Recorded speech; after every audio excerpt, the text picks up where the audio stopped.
Hey Melissa, nice job on your sketches. They're really neat and clean. Everything's well labeled. Let's see. Oh, this one's super fun. Let's see. Bacon arm, soup bowl body, pineapple head. Yeah, these are really fun. I think this one, well, probably because you made it so animated, but this is the most fun. I think it's a good idea to, within the food realm, to stick kind of with a theme. So, I mean, this one kind of looks like avocado sandwich. I can't, oh, sliced pepper. Um, and feel free to mix and match some of these objects. And also, when you start to accumulate them, um, you can really move them around. And I always suggest to do more than the five. I think you have more than five here. Just because it's, you're going to have more to choose from. So let's see, you've got chopsticks. That's kind of fun. You can also make some crazy noodle hair. Ramen brain, da da da, bacon arms. So now this one, even though it's really fun, if you're going to kind of do this noodle motif, you might want to keep some of the other elements more towards this kind of ramen noodle or Asian motif. I like how you're using the eggs for the mouth, for the eyes. There's no humanoid features, and you really don't need to make it look like a person. I know a lot of the tendency is to do that, but it's not necessary really, and I'll show you in a second. This one's really fun too.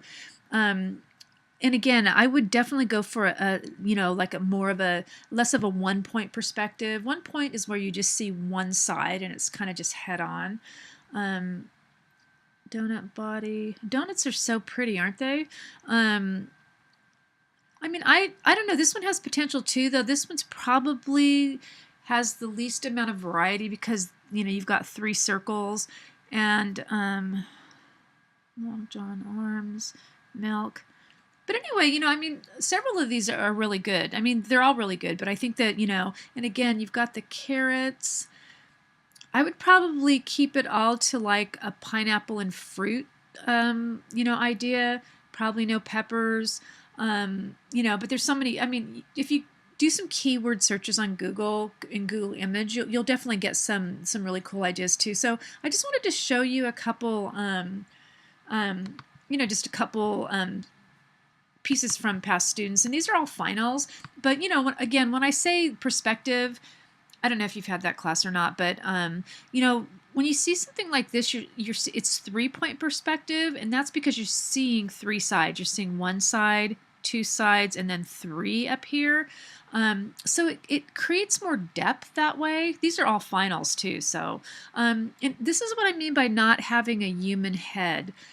There's other things that kind of evoke it, but you don't have to actually put like facial features because it's more intriguing, and viewers will look at it longer if it's not as easy to interpret.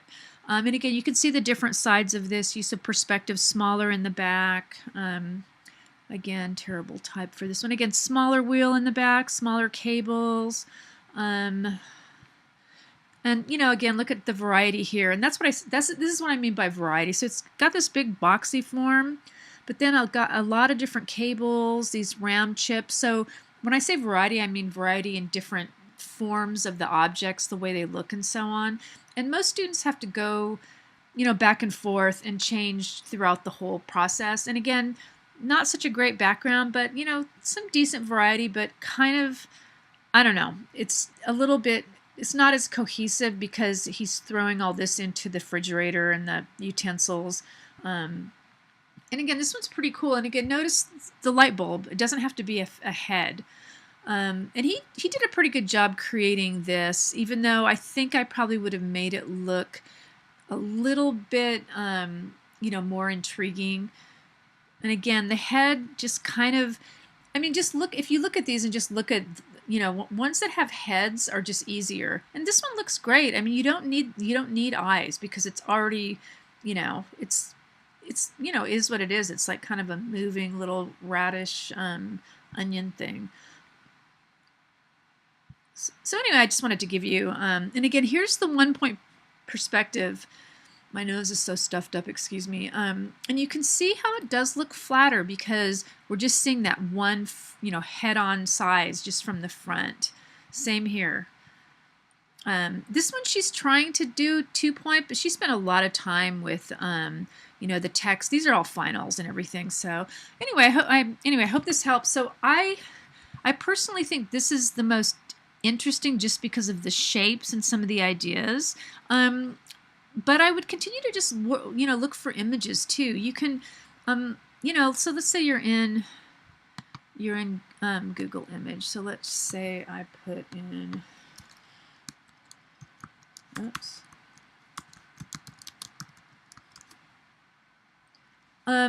This is just going to give you some ideas, but then again, I mean, noodles are more even Korean even. And again, these are two kind of all complicated, but it could just give you some ideas. And I have the sizes turned on so I could see the pixel sizes, so I knew that if I wanted to download them, there's some sushi pictures. And you can photograph these. I mean, it's really good if you photograph some yourself too, because then you can kind of get some practice at that. Here's a bowl, noodles. And again, chow main's really interesting, especially if you just get it, ice. I'm just going to do noodles or ramen. So here's a whole bunch of ones, and you can see how the eggs on it, that's common, right, with Korean food. Anyway, you kind of get what I'm saying, but I would probably just, I don't know. I'm pretty picky about all of this. I would find noodles that you could really see the noodle in, like something probably, you could even cook your own spaghetti, something where you could really see the noodles. You can't use drawings. Something like this even. Anyway, so you know what I'm saying. So anyway, your sketches look really cool, and yeah, I hope you found this feedback useful. So yeah, see you in week 2.